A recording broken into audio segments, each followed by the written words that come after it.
Hi മക്കളെ, എൻ്റെ പേര് മുഹമ്മദ് ഫാരിസ്, സൈലത്തിൻ്റെ ഇംഗ്ലീഷ് എഡ്യൂക്കേറ്റർ ആണ്. ഞാൻ നിങ്ങളുടെ മുമ്പിൽ എത്തിയിട്ടുള്ളത് ഒരു പ്രധാനപ്പെട്ട കാര്യം അറിയിക്കാനാണ്. ഒരു ടോപ്പിക്കുമായിട്ട് എത്തിയതല്ല. അപ്പോൾ നമ്മുടെ ഡിഗ്രി ലെവൽ സെക്രട്ടേറിയറ്റ് അസിസ്റ്റന്റിന്റെ വിജ്ഞാപനം വന്നിരുന്നു. അത് നിങ്ങളൊക്കെ എന്ത് ചെയ്തിട്ടുണ്ടാവും, അപേക്ഷിച്ചിട്ടുണ്ടാവും. വളരെ നല്ല സ്റ്റാൻഡേർഡ് ഒരു പോസ്റ്റാണ് സെക്രട്ടേറിയറ്റ് അസിസ്റ്റന്റ് എന്ന് പറയുന്നത്. അപ്പോൾ കേരളത്തിലെ ഒട്ടുമിക്ക ഉദ്യോഗാർത്ഥികളും എനിക്കൊരു സെക്രട്ടേറിയറ്റ് അസിസ്റ്റന്റ് കിട്ടണം, കേരളത്തിന്റെ ഭരണസിരാ കേന്ദ്രത്തിൽ എനിക്കൊരു ജോലി നേടണം എന്നൊക്കെ ആഗ്രഹിച്ച് ഇതിനു വേണ്ടി പഠിക്കുന്ന ഉദ്യോഗാർത്ഥികൾ കേരളത്തിൽ ഒരുപാടുണ്ട്. അവരോടാണ് എനിക്ക് കുറച്ചു നേരം സംസാരിക്കാനുള്ളത്. അപ്പൊ നമുക്കറിയാം, എന്തായാലും സെക്രട്ടേറിയറ്റ് അസിസ്റ്റന്റിന് ഒരു പ്രിലിംസ് ഉണ്ട്, അതേപോലെ മെയിൻസ് ഉണ്ട്, അതേപോലെ തന്നെ ഇന്റർവ്യൂ ഉണ്ട്. അതിന്റെ സിലബസ് ഒക്കെ PSC ഔട്ട് ചെയ്തിട്ടുണ്ട്. അതിനെക്കുറിച്ചൊക്കെ നിങ്ങൾ മനസ്സിലാക്കിയിട്ടുണ്ടാവും, പഠിച്ചിട്ടുണ്ടാവും. അപ്പോൾ നമുക്ക് പ്രിലിംസില് നമ്മുടെ ഇംഗ്ലീഷിന് 20 മാർക്കാണ് പറഞ്ഞിട്ടുള്ളത്. 20 മാർക്ക് പ്രിലിമിനറിക്ക്, 20 മാർക്ക് എന്ന് പറഞ്ഞാൽ പ്രിലിംസ് നേടണമെങ്കിൽ ഇംഗ്ലീഷിൽ മാക്സിമം മാർക്ക് എന്ത് ചെയ്യണം, കരസ്ഥമാക്കേണ്ടതുണ്ട് എന്നാണ് ആ പറഞ്ഞതിന്റെ അർത്ഥം.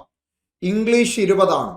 ആ 20-ൽ ചുരുങ്ങിയത് 19 നമുക്ക് വാങ്ങാൻ സാധിക്കണം, അല്ലെങ്കിൽ ഒരു 18 വേണ്ട, 20-ൽ 20 നമുക്ക് വാങ്ങാൻ പറ്റണം എന്നുള്ളതാണ് നമ്മളൊക്കെ ആഗ്രഹം.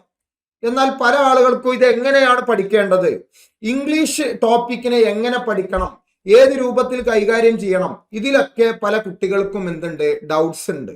അതായത് അവർക്ക് ഇത് എങ്ങനെ പഠിക്കണം എന്നുള്ള ഒരു വ്യക്തമായൊരു ബോധം അവർക്കില്ല എന്നുള്ളതാണ് വസ്തുത.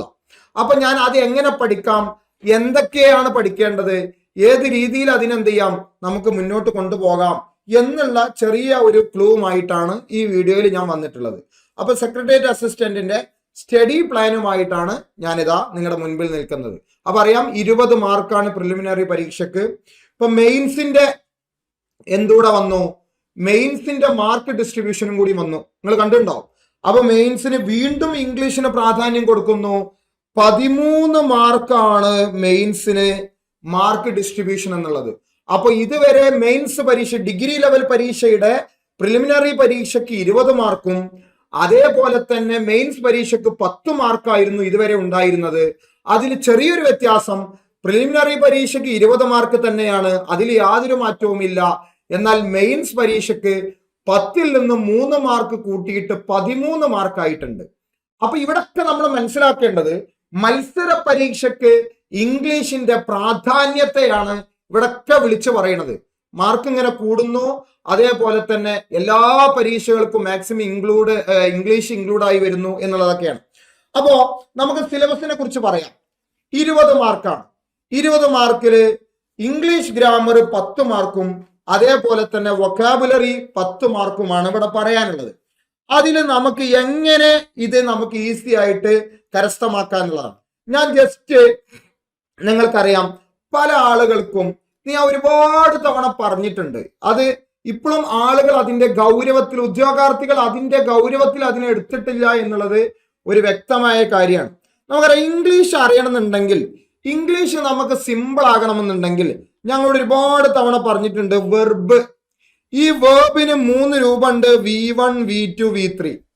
ഒരുപാട് തവണ ഞാൻ വീഡിയോയിലൂടെയും അല്ലെങ്കിൽ എന്നെ കാണുന്ന ഉദ്യോഗാർത്ഥികൾക്ക് അല്ലെങ്കിൽ എന്നെ വിളിക്കുന്ന ഉദ്യോഗാർത്ഥികളോടൊക്കെ പറയുന്ന ഒരു വിഷയമാണിത്.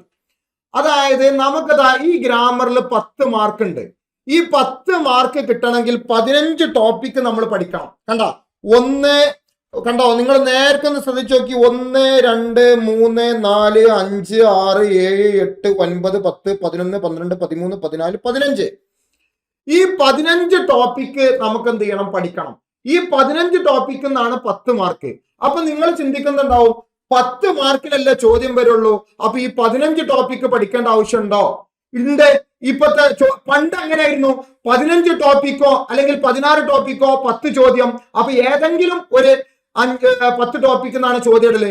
ഇന്ന് അതിൽ നിന്നും മാറി, കുട്ടിക്ക് 15 ടോപ്പിക്ക് കുട്ടിനോട് പഠിക്കാൻ പറഞ്ഞാൽ അതിന് 10 മാർക്കാണ് ചോദ്യമെങ്കിൽ, 20 മാർക്കിൽ 10 ഗ്രാമർ ചോദ്യമാണെങ്കിൽ ആ 15 ടോപ്പിക്കിന് ഇൻക്ലൂഡഡ് ആയിട്ടുള്ള 10 മാർക്കിന്റെ ചോദ്യമായിരിക്കും ഇപ്പൊ വന്നുകൊണ്ടിരിക്കുന്നത്.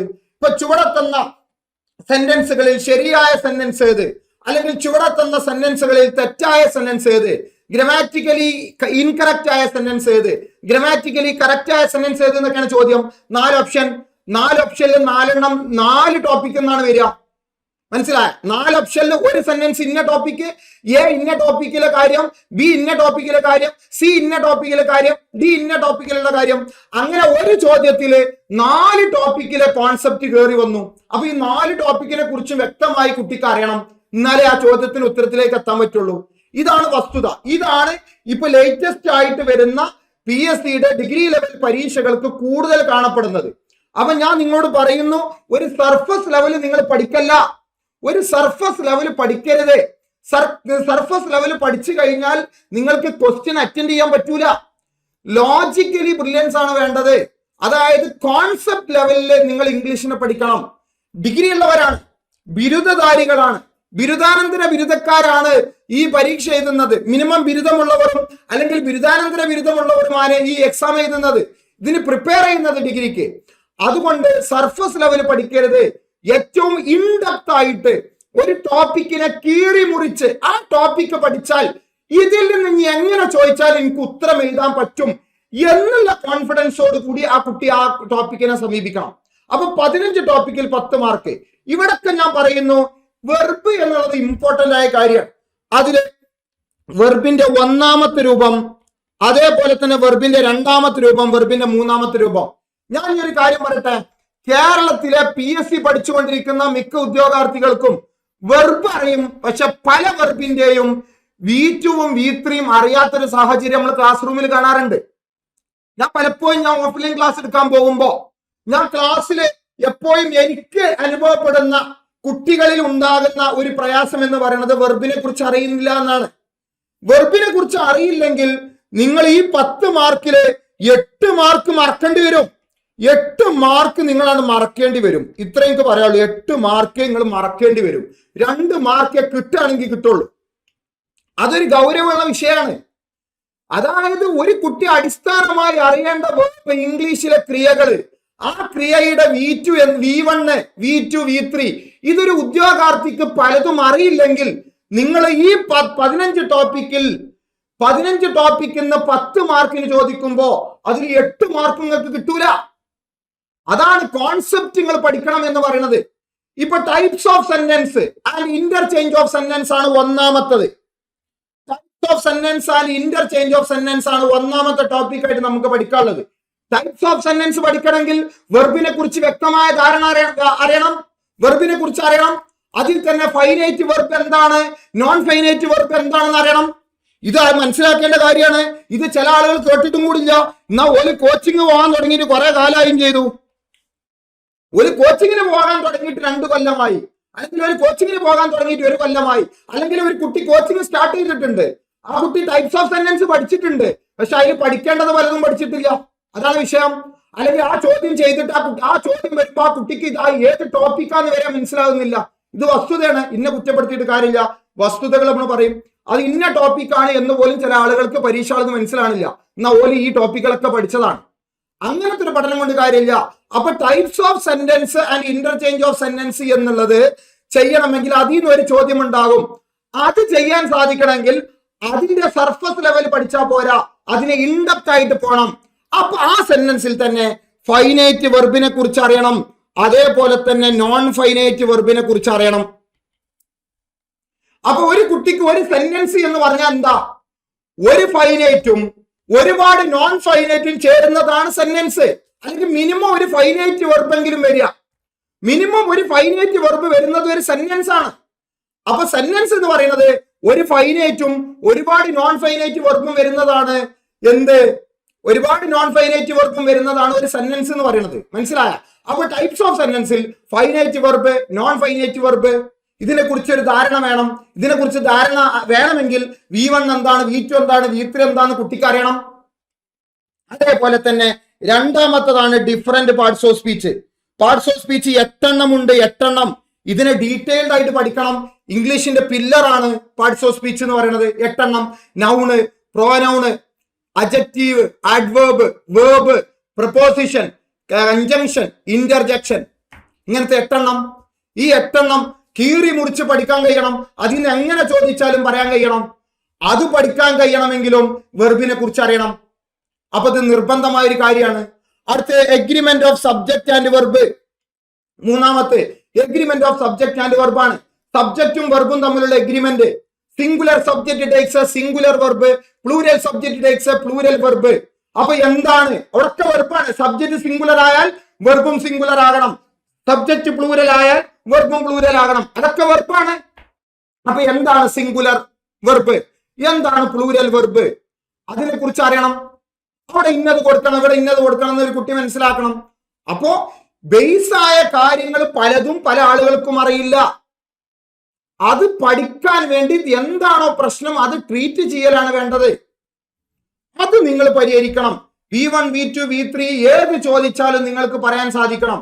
അങ്ങനെ പറയാൻ സാധിച്ചാൽ 10 മാർക്കിൽ 10ഉം നിങ്ങൾക്ക് ഗ്രാമറിൽ നേടാൻ പറ്റുമെന്നാണ് എന്റെ ഒരു വിശ്വാസം. ഞാൻ വാദിക്കുന്നു 10ൽ 10ഉം ഗ്രാമറിൽ വാങ്ങാൻ പറ്റും, 20ൽ 10ൽ 10ഉം നിങ്ങൾക്ക് വാങ്ങാൻ പറ്റും ഗ്രാമറിൽ. അത് നിങ്ങൾക്ക് മനസ്സിലായി കഴിഞ്ഞാൽ, അത് നിങ്ങൾ പഠിച്ചു കഴിഞ്ഞാൽ. അതേപോലെ തന്നെ ആർട്ടിക്കിൾസ്, അതേപോലെ തന്നെ primary modal auxiliary verbs. Modal auxiliary വേർബ്സും വേർബുമായി ബന്ധപ്പെട്ടതല്ലേ. അതേപോലെ തന്നെ ആറാമത്തത് ക്വസ്റ്റ്യൻ ടാഗ്. ക്വസ്റ്റ്യൻ ടാഗ് 10-23 റൂളുകൾ ഉണ്ട്. 10-23 റൂളുകൾ അടങ്ങിയതാണ് ക്വസ്റ്റ്യൻ ടാഗ്. ഡെപ്ത് ആയിട്ട് പോണം. 23 റൂളോളം ക്വസ്റ്റ്യൻ ടാഗിലുണ്ട്. ഈ 23 റൂളിലെ ആ 8 മുതൽ 23 വരെ വെർബുമായി ബന്ധപ്പെട്ടതാണ്. വെർബുമായി, മെയിൻ വെർബുമായി ബന്ധപ്പെട്ടതാണ്. അപ്പൊ ക്വസ്റ്റ്യൻ ടാഗ് അറിയണം. അതേപോലെ തന്നെ ഇൻഫിനിറ്റീവ് ആൻഡ് ജെറണ്ട്. ഇൻഫിനിറ്റീവും ജെറണ്ടും വെർബുമായി ബന്ധപ്പെട്ടതാണ്. വെർബുമായി ബന്ധപ്പെട്ടതാണ് ഇൻഫിനിറ്റീവും ജെറണ്ടും. ടെൻസ്, പിന്നെ കണ്ടീഷണൽ സെന്റൻസ്, പിന്നെ പ്രിപ്പോസിഷൻ, പിന്നെ കോറിലേറ്റീവ് കൺജങ്ഷൻ, അതേപോലെ തന്നെ direct, indirect, active and passive, correction of sentence, degrees of comparison. ഈ 15 ടോപ്പിക്കുകളിൽ 10 മാർക്കിന് ചോദിക്കുമ്പോ അതിൽ 10ഉം കിട്ടണമെങ്കിൽ അടിസ്ഥാനമായി മനസ്സിലാക്കേണ്ട കാര്യങ്ങളാണ് വേർബ് എന്നുള്ളത്. ഒരു ഉദ്യോഗാർത്ഥിക്ക് V1, V2, V3 ഏത് V1ന്റെയും V2, V3 ചോദിക്കപ്പെട്ടാൽ ആ കുട്ടിക്ക് ഇന്ന വെർബിന്റെ V2 ഇന്നത്, ഇന്ന വെർബിന്റെ V3 ഇന്നത് എന്ന് പറയാൻ സാധിച്ചാൽ ആ കുട്ടിക്ക് ഇംഗ്ലീഷ് ഈസിയായി. അങ്ങനെ പറയാൻ പറ്റുന്ന ഒരു കുട്ടിക്ക് ഫൈനൈറ്റ് വെർബ് എന്താണ്, നോൺ ഫൈനൈറ്റ് വെർബ് എന്താണെന്ന് അറിയാം, ട്രാൻസിറ്റീവ് വെർബ് എന്താണ്, ഇൻട്രാൻസിറ്റീവ് വെർബ് എന്താണെന്ന് മനസ്സിലാവും. ഇതിനൊക്കെയാണ് കോൺസെപ്റ്റ്, ലോജിക് മനസ്സിലാക്കി പഠിക്കണം എന്ന് പറഞ്ഞേ. പഠിക്കുന്ന ഒരു സാഹചര്യമാണ് പല കുട്ടികളിൽ ഉണ്ടാകുന്നത്. ഇന്നത് വന്നാൽ ഇന്നത് വരണം, ഇന്നത് വന്നാൽ ഇന്നത് വരണം, ഇന്നത് കണ്ടാൽ ഇന്നത് വെക്കണം. അങ്ങനല്ല, അത് പണ്ട് മതിയായിരുന്നു, ഇനി അത് പറ്റൂല. കാരണം ക്വസ്റ്റ്യനിന്റെ ലെവല് മാറി. അതുകൊണ്ടാണ് സ്റ്റഡി പ്ലാനുമായിട്ട് നിങ്ങളുടെ മുൻപിൽ വന്നത്. അപ്പൊ ഈ 15 ടോപ്പിക്ക് ഞാൻ ഈ പറഞ്ഞ രീതിയിൽ നിങ്ങൾ മനസ്സിലാക്കി കഴിഞ്ഞാൽ, അഥവാ V1ഉം V2ഉം V3ഉം നിങ്ങൾ മാക്സിമം, ഞാൻ അതിന്റെ ഒക്കെ പ്രിന്റ് ഔട്ട് എപ്പോഴും എന്റെ ചാനൽ, എന്റെ ടെലഗ്രാം ചാനലൊക്കെ നമ്മൾ ഇടാറുണ്ട്. ഒരു 10-500ഓളം വെർബിന്റെ V1, V2, V3 മീനിങ് സഹിതം എന്റെ ടെലഗ്രാം ചാനലിൽ ഞാൻ ഇട്ടിട്ടുണ്ട്. അത് എന്നെ ഫോളോ ചെയ്യുന്ന മുഴുവൻ കുട്ടികളും അത് ഏകദേശം പഠിച്ചും കഴിഞ്ഞു. അവർക്ക് ഇനി ഇംഗ്ലീഷ് ഈസി ആവും. നമ്മൾ പറയുന്ന ഈ പ്ലാനിലൂടെ മുന്നോട്ട് പോയാൽ ഇംഗ്ലീഷ് ഈസി ആവും. പിന്നെ മാക്സിമം ക്വസ്റ്റ്യൻസ് വർക്ക്ഔട്ട് ചെയ്യണം. മാക്സിമം ക്വസ്റ്റ്യൻസ് വർക്ക്ഔട്ട് ചെയ്യുന്നതോടുകൂടി അതും ഈസി ആവും. മനസ്സിലാ? അപ്പൊ ചോദ്യങ്ങൾ, ഒരുപാട് ചോദ്യങ്ങൾ നമ്മൾ കാണുന്നു. അപ്പൊ നമ്മൾ പറയട്ടെ, ഈ 20 മാർക്കില് നിങ്ങൾ മിനിമം എല്ലാ ദിവസവും ഒരു 4 അവർ പഠിക്കുക.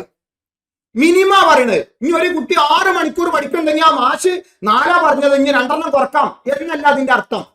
മിനിമം ശരാശരി ഒരു കുട്ടി 4 മണിക്കൂർ എന്ത് ചെയ്യണം?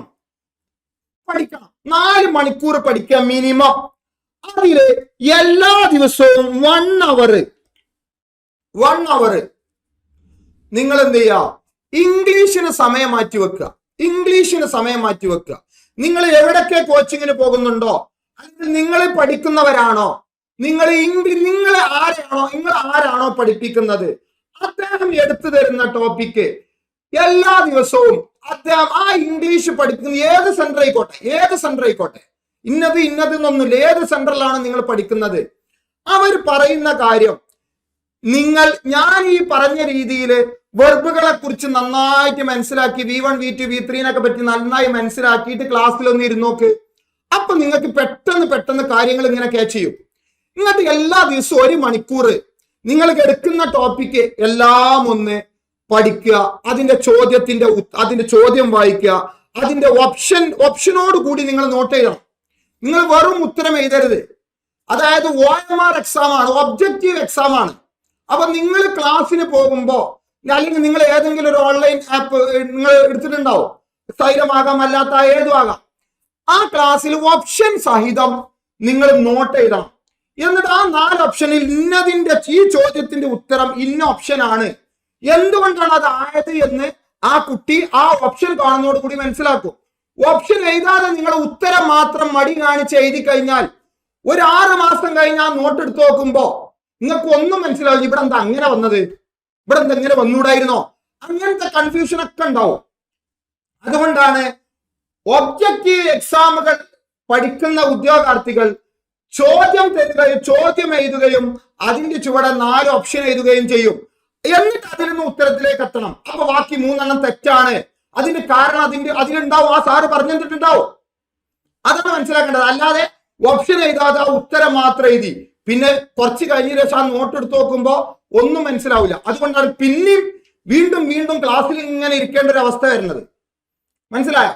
അപ്പൊ ചുരുക്കി പറയട്ടെ, 10 മാർക്കിന് ഈ 15 ടോപ്പിക്ക് നിങ്ങൾ പഠിക്കണമെങ്കിൽ ഇത് എടുക്കുന്നതിനനുസരിച്ച് മിനിമം 4 മണിക്കൂർ നിങ്ങൾ പഠിക്കണം. അതിന് എല്ലാ ദിവസവും 1 മണിക്കൂർ നിങ്ങൾ ഇംഗ്ലീഷിന് കൊടുത്താൽ അത് കറക്റ്റ് ആയിട്ട് ആ അഡ്വൈസ് മെമ്മോ വാങ്ങുന്നത് വരെ നിങ്ങൾ അത് ഫോളോ ചെയ്താൽ ഏതാണ് ടോപ്പിക് എന്നും ആ ടോപ്പിക്കിലെ ആ ചോദ്യത്തിന്റെ ഉത്തരം 4 ഓപ്ഷനിൽ എ അല്ലെങ്കിൽ ബി അല്ലെങ്കിൽ സി അല്ലെങ്കിൽ ഡി എന്നും ആണ്, അതിൽ ഒന്നാണ് എന്ന് നിങ്ങൾക്ക് മനസ്സിലാവും ചെയ്യും. ഇതാണ് പറയാനുള്ളത്. ഇതാണ് ഗ്രാമറുമായി ബന്ധപ്പെട്ട് പറയാനുള്ളത്. ഈ പറഞ്ഞത് നിങ്ങൾ കൃത്യമായി ഫോളോ ചെയ്യുക. വിശദമായ ക്ലാസ്സുകളൊക്കെ നമ്മൾ സൈലത്തിലൂടെ ആപ്പിലൂടെയും അതേപോലെ ഓഫ്ലൈനിലൂടെ ഒക്കെ നമ്മൾ എന്ത് ചെയ്യുന്നുണ്ട്, പ്രൊവൈഡ് ചെയ്യുന്നുണ്ട്. ഇനി അടുത്തത് എന്ന് പറയുന്നത് വൊക്കാബുലറി. 20 മാർക്കിന് വൊക്കാബുലറി എന്ന് പറയുന്നത്, ഈ വൊക്കാബുലറിയിൽ നമുക്കൊരു പ്രയാസമായിട്ട് വരുന്നത് സിനോണിമും അതേപോലെ തന്നെ ആന്റോണിമും അതേപോലെ തന്നെ വൺ വേർഡ് സബ്സ്റ്റിറ്റ്യൂട്ട്സും ആണ്, പിന്നെ ഇഡിയമും അല്ലേ. അതായത് 10 മാർക്ക് കിട്ടാൻ 1, 2, 3, 4, 5, 6, 7, 8, 9, 10, 11, 12 വൊക്കാബുലറി ഭാഗങ്ങൾ പഠിക്കണം 10 മാർക്ക് കിട്ടാൻ. അപ്പൊ ആദ്യത്തെ 10 മാർക്ക് കിട്ടാൻ 15 ഗ്രാമർ ടോപ്പിക് പഠിക്കണം. പിന്നെ രണ്ടാമത്തെ 10 മാർക്ക് കിട്ടാൻ 12 വൊക്കാബുലറി ടോപ്പിക് പഠിക്കണം. അതിൽ കേരളത്തിലെ പിള്ളേർക്ക് antonym, synonym, one word substitutes, idioms, ഈ 4 എണ്ണമാണ് ഒരു പ്രയാസമായി കാണുന്നത്. ഒരു 4 എണ്ണം മനസ്സിലായ? ഈ 4 എണ്ണത്തിന് ഒരു 4 മാർക്ക് കൂട്ടിക്കോളൂ. ഒരു 4 മാർക്ക് ഓരോന്നിലും 4 മാർക്ക് കൂട്ടിക്കോളൂ. ബാക്കി 6 മാർക്ക് ഉണ്ട്. ബാക്കി 4 എന്തായാലും ഓരോ ചോദ്യം ഉണ്ട്. ബാക്കി 4 മാർക്ക് സിംഗുലറും പ്ലൂരലും, change of gender, collective nouns, അത് നിങ്ങൾ കൃത്യമായി പഠിച്ചാൽ ഈസി ആയിട്ട് കിട്ടും.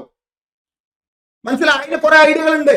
സിംബോസിയ, ഡാറ്റ, എങ്ങനെയൊക്കെ പറയുന്ന സിംഗുലർ ആൻഡ് പ്ലൂരല്, പിന്നെ ചേഞ്ച് ഓഫ് ജെൻഡർ, പിന്നെ collective nouns, pet of dogs എന്നൊക്കെ പറഞ്ഞുകൊണ്ട് മനസ്സിലായ? അതൊക്കെ നിങ്ങൾ എന്ത് ചെയ്യാം, ഇതൊക്കെ നിങ്ങൾ പഠിച്ച് നിങ്ങൾക്ക് എന്താണ് നിങ്ങൾ കൂടുതൽ മറക്കുന്നത്, അതൊരു സ്റ്റിക്ക് നോട്ട്സ് വാങ്ങുക. ഒരു സ്റ്റിക്ക് നോട്ട്സ് മനസ്സിലായ? നിങ്ങൾ പഠിക്കുന്ന റൂമില് ആ സ്റ്റിക്ക് നോട്ട്സില് നിങ്ങൾക്ക് മറക്കാൻ ചാൻസ് ഉള്ളത് നിങ്ങൾ പഠിക്കുന്ന റൂമിൽ അതെന്ത് ചെയ്യുക, അത് ഒട്ടിച്ചു വെക്കുക. പഠിക്കുന്ന റൂമിൽ ഒട്ടിച്ചു വെക്കുക, മറക്കാൻ ചാൻസ് ഉള്ളത്. യെസ് പറഞ്ഞോ? അപ്പൊ എന്നും അത് കാണുമ്പോൾ ഒരിക്കലും നിങ്ങൾ പിന്നെ പരീക്ഷ ഹാളിൽ ആ ചോദ്യം കണ്ടാൽ അതിന്റെ ഉത്തരത്തേക്ക് നിങ്ങൾ എത്തിയിരിക്കും. ആ സ്റ്റിക്ക് നോട്ട്സ് നിങ്ങൾ എന്ത് ചെയ്യുക, ഒട്ടിച്ചു വെക്കുക. പല ആളുകളും ഞാൻ കണ്ടിട്ടുണ്ട്, പല കുട്ടികളും അവര് ഒരു റൂം എടുത്തൊക്കെ പുറത്ത് ഒരു ജോലി വേണം, എനിക്ക് ജോലി ഇല്ലാതെ പറ്റൂല എന്ന് ആഗ്രഹിക്കുന്ന ഒരുപാട് മക്കളെ ഞാൻ കണ്ടിട്ടുണ്ട്. അവര് പുറത്ത് ഹോസ്റ്റൽ എടുക്കും, ഒരു 4-5 കുട്ടികൾ കൂടിയിട്ട്. ആ ഹോസ്റ്റലില് അവര് ബ്രഷ് ചെയ്യുന്ന സ്ഥലത്ത്, അതായത് വാഷ് ബേസ് ഉണ്ടാവും, ബ്രഷ് ചെയ്യുന്ന സ്ഥലത്ത്, ആ ബ്രഷ് ചെയ്യാൻ നിൽക്കുന്ന സ്ഥലത്ത് ഈ സ്റ്റിക്ക് നോട്ട്സ് കൊണ്ട് ഒരുപാട് അവർ മറന്നു പോകാൻ ചാൻസ് ഉള്ള ഒരുപാട് കാര്യങ്ങൾ സ്റ്റിക്ക് നോട്ട്സിൽ ഇങ്ങനെ ഒട്ടിച്ച് വെക്കുന്നതായിട്ട് ഞാൻ കണ്ടിട്ടുണ്ട്. ഭയങ്കര നല്ല ഐഡിയ ആണ്. കാരണം എല്ലാ ദിവസവും ബ്രഷ് ചെയ്യും, ഉറപ്പല്ലേ? മനുഷ്യന്മാർ എല്ലാ ദിവസവും ബ്രഷ് ചെയ്യും. ബ്രഷ് ചെയ്യുന്ന സമയത്ത് ഓൻ അതിങ്ങനെ കാണുകയാണ്. അപ്പൊ രണ്ട് കാര്യങ്ങളാണ് അതിന് കിട്ടുന്നത്. ഒന്ന്, ബ്രഷിങ്ങും നടക്കുന്നുണ്ട്. രണ്ടാമത്, അവൻ മറന്നു പോകുമെന്ന ഭയത്തിൽ ഒട്ടിച്ചു വെച്ച കാര്യങ്ങളോ മൈൻഡിൽ വേസ്റ്റ് ചെയ്യാണ്. അങ്ങനത്തെ ഒരു കുട്ടിയെ സംബന്ധിച്ചിടത്തോളം ആ ചോദ്യം പരീക്ഷ ഹാളിൽ കാണുമ്പോ ഓൻ ആദ്യം എന്താ ഓർമ്മല്ലേ, ഇത് ഞാൻ ബ്രഷ് ചെയ്യുന്ന സമയത്ത് എഴുതി വെച്ച കാര്യമാണ്, ഇനി ഉത്തരം ഇന്നത് എന്നുള്ളതാണോ എനിക്ക് ഓർമ്മയല്ലേ? ഇതാണ് ഇതിന്റെ ഐഡിയ. ഈ 4 പ്രധാനപ്പെട്ട ആയി നമുക്ക് കിട്ടാൻ ചാൻസ് ഇല്ലാത്തത് ഒന്ന് എന്ന് നിങ്ങൾ ചിന്തിക്കുന്നത്. അതും ഈ ലെവലില് പ്രീവിയസ് മാത്രം, അതായത് ആന്റോണിമ്, സിനോണിമ്, വൺ വേർഡ്, അതേപോലെ തന്നെ ഇഡിയം. ഒരു പ്രീവിയസ് ആയി ചോദിച്ചത് ഒരു ദിവസം ഒരു 10 വെച്ച് നിങ്ങളൊന്ന് പഠിച്ചു നോക്ക്. ഒരു ദിവസം പ്രീവിയസ് ആയിട്ട് ചോദിച്ച് ഒരു ദിവസം 10 വെച്ച് പഠിച്ചാൽ ഒരു 2 ദിവസം രണ്ടാമത്തെ ദിവസം 20 പഠിക്കുക. പിന്നെ അടുത്തൊരു ദിവസം ഇതിനെ റിവൈസ് ചെയ്യാൻ. അതിൽ മറന്നു പോകാൻ ചാൻസ് ഉള്ളത് ഏതാണോ അത് ഇതേപോലെ എഴുതി വെക്കുക. മനസ്സിലായോ? Yes or no? അങ്ങനെ ഈ കാര്യങ്ങളെ എളുപ്പമാക്കി തീർത്താൽ, ഈ കാര്യങ്ങൾ ഈ രീതിയിൽ ചെയ്തു കഴിഞ്ഞാൽ നിങ്ങൾക്ക് ഈസി ആയിട്ട് ഇതിൽ നിന്നും മാർക്ക് വാങ്ങാൻ പറ്റും. അപ്പൊ ചുരുങ്ങിയത് 20ൽ 18 നിങ്ങൾക്ക് സ്കോർ ചെയ്യാൻ പറ്റും. ബാക്കിയുള്ളതൊക്കെ ഈസിയാണ്. വേർഡ് ഫോർമേഷൻ, പ്രിഫിക്സ്, സഫിക്സ് പെട്ടെന്ന് ഉത്തരം കിട്ടും. Compound word, simple word, compound word, complex word അത് ഈസി ആയിട്ട് മനസ്സിലാക്കി പഠിച്ചാൽ അത് എന്താണെന്നുള്ളൊക്കെ ക്ലാസ്സിൽ വിശദമായി പറഞ്ഞുതരും. അപ്പൊ അത് പെട്ടെന്ന് നമുക്ക് ഉത്തരം കിട്ടും. അതേപോലെ തന്നെ ഫോറിൻ വേർഡ്സ് പെട്ടെന്ന് ഉത്തരം കിട്ടും, അതിനൊരു ഐഡിയ ഉണ്ട്. അതേപോലെ തന്നെ വേർഡ് ഓപ്പൺ കൺഫ്യൂസ്ഡ് അതും പെട്ടെന്ന് നമുക്ക് ഉത്തരത്തിൽ എത്താം. സ്പെല്ലിംഗ് ടെസ്റ്റ്, അതേപോലെ expansion and meaning and common അബ്രിവേഷന്റെ എക്സ്പാൻഷൻ ചോദിക്കും. എക്സ്പാൻഷൻ ഒരു അബ്രിവേഷൻ തന്നിട്ട്, ഇപ്പൊ ഇ ടി സി തന്നിട്ട് അതിന്റെ അബ്രിവേഷൻ, ആ അബ്രിവേഷൻ തന്നിട്ട് അതിന്റെ എക്സ്പാൻഷൻ ചോദിക്കാറുണ്ട്. എക്സെറ്ററ അതൊക്കെ നമ്മൾ പ്രൊവൈഡ് ചെയ്യുന്ന വിഷയങ്ങളാണ്. അത് ആ രീതിയിൽ നിങ്ങൾ അതിനെ അപ്രോച്ച് ചെയ്ത് കഴിഞ്ഞാൽ ഈ 1, 2, 3, 6, 7, 9, 10, 11, 12 ഈ സിലബസിലെ ഈ പറഞ്ഞ നമ്പറുകൾ നമ്മൾ മെറ്റീരിയൽ തരുകയും അതേപോലെ തന്നെ ക്ലാസ്സിൽ അത് പഠിപ്പിക്കുകയും ചെയ്യും. അത് മാത്രം തന്നെ ഒരു ദിവസം പഠിച്ചാൽ മതി. അത് മാത്രം ആ 1 മണിക്കൂറിൽ ഇതും കൂടി ഒന്ന് നോക്കിയാൽ മതി. 4 മണിക്കൂർ മിനിമം പഠിക്കുക. ആ 4 മണിക്കൂറിൽ 1 മണിക്കൂർ ഈ വിഷയങ്ങളൊക്കെ ഈ പഠിപ്പിച്ചു തരുന്ന അല്ലെങ്കിൽ നിങ്ങൾക്ക് മെറ്റീരിയൽ പ്രൊവൈഡ് ചെയ്ത ആ സാധനങ്ങൾ പഠിക്കാൻ വേണ്ടി നിങ്ങൾ എല്ലാ ദിവസവും ആ സമയം ഒന്ന് മാറ്റിവെച്ചാൽ ഇംഗ്ലീഷ് നിങ്ങൾക്ക് ഒരു വലിയൊരു ബുദ്ധിമുട്ടായിട്ട് ഒരിക്കലും തോന്നൂല. ഗ്രാമറിൽ ഞാൻ പറഞ്ഞ അതും നിങ്ങൾ ചെയ്താൽ മതി, ഒരു വിഷയമായിട്ട് തോന്നൂല. അങ്ങനെ നിങ്ങൾക്ക് ഇതാ ഒരു 60 ദിവസം കൊണ്ട് 60 ഡേയ്സ് കൊണ്ട് ഈ സിലബസിനെ പക്കായിട്ട് നിങ്ങൾക്ക് എന്ത് ചെയ്യാൻ പറ്റും? 60 ദിവസം കൊണ്ട് പക്കായിട്ട് ഈ സിലബസിനെ നിങ്ങൾ പഠിച്ച് ഒരു കോൺഫിഡൻസ് ലെവലിൽ എത്തും, എന്തായാലും എത്തും. പക്ഷെ ഞാൻ ഈ പറഞ്ഞതുപോലെ ചെയ്യാതെ മറ്റുള്ള ഓപ്ഷനിലൂടെ പോയി കഴിഞ്ഞാൽ, അതായത് ക്ലാസ്സിൽ ഇരിക്കുന്നു, ആ സാർ എന്ത് പറയുന്നു അത് അതേപോലെ നോട്ട് എഴുതുന്നു, പിന്നെ ആ ഭാഗത്തേക്ക് നിങ്ങൾ തിരിഞ്ഞു നോക്കിയില്ല. ഇപ്പൊ ഞാന് ക്വസ്റ്റ്യൻ ടാഗ് എടുക്കാന്ന് വിചാരിക്കും. ക്വസ്റ്റ്യൻ ടാഗ് എടുക്കുമ്പോ മാത്രം ആ കുട്ടി അതൊന്ന് ശ്രദ്ധിച്ചു, അത് ചെയ്തു. പിന്നെ അതിലെ 23 റൂളിൽ ഒരൊറ്റ റൂളും ആ കുട്ടി നോക്കിയില്ല. ഓനിക്ക് പരീക്ഷ ഒരു ചോദ്യം വന്നാൽ ചെയ്യാൻ പറ്റണമെന്നില്ല. കാരണം നമ്മളൊന്നും റോബോട്ടുകളല്ല. ഈ എടുക്കുന്ന എനിക്ക് ഞാനൊരു 6 മാസം ഈ ടോപ്പിക്കുകളൊന്നും എടുത്തില്ലെങ്കിൽ, ഞാൻ വരെ മറക്കും. പിന്നല്ലേ നിങ്ങള്, ഞാൻ വരെ മറക്കും. പിന്നെ എനിക്ക് വീണ്ടും ടീച്ചിങ്ങിലോട്ട് വരണമെന്നുണ്ടെങ്കിൽ ഇത് ഞാൻ വീണ്ടും ആദ്യം തൊട്ട് റെഫർ ചെയ്ത് വരണം. മനുഷ്യന്റെ ബുദ്ധി അങ്ങനെയാണ്. എന്നും നമ്മളൊരു പ്രവർത്തനം ഇങ്ങനെ ചെയ്തു കഴിഞ്ഞാൽ അത് എപ്പോഴും നമ്മുടെ തലയിൽ ഉണ്ടാകും. ആ പ്രവർത്തനത്തിൽ നിന്ന് നമ്മള് ഒരു 3 മാസമോ 4 മാസമോ ഒന്ന് വിട്ടു നിന്നാൽ ഒക്കെ മറക്കും. പിന്നെ നമ്മളും ബ്ലാങ്ക് ആകും. അതാണ് നമ്മളെ തലച്ചോറിന്റെ ഒരു പവർ കാരണം. നമ്മളും ബ്ലാങ്ക് ആവും. അത് അധ്യാപകരായാലും ആ അധ്യാപകരെ വീക്ഷിക്കുന്ന, അധ്യാപകരെ ശ്രവിക്കുന്ന ഉദ്യോഗാർത്ഥികളുടെ അവസ്ഥ അതാണ്. ചില ആളുകൾ പറയാറുണ്ട്, സാർ ഒരു BSc നന്നായിട്ട് പഠിച്ചിരുന്നു, ഇപ്പൊ ഞാൻ ഒരു മാസമായിട്ട് പഠിക്കുന്നില്ല, ഉള്ള ടച്ച് മുഴുവൻ വിട്ടുന്ന്. വിടും ഉറപ്പല്ല അത്. 60 ദിവസം കൊണ്ട് ഞാൻ ഈ പറഞ്ഞത് ഗ്രാമർ ഒരു 40 ഡേയ്സും വൊക്കാബുലറി ഒരു 20 ഡേയ്സും കണക്കില് നിങ്ങളൊന്ന് പഠിച്ചു നോക്ക്.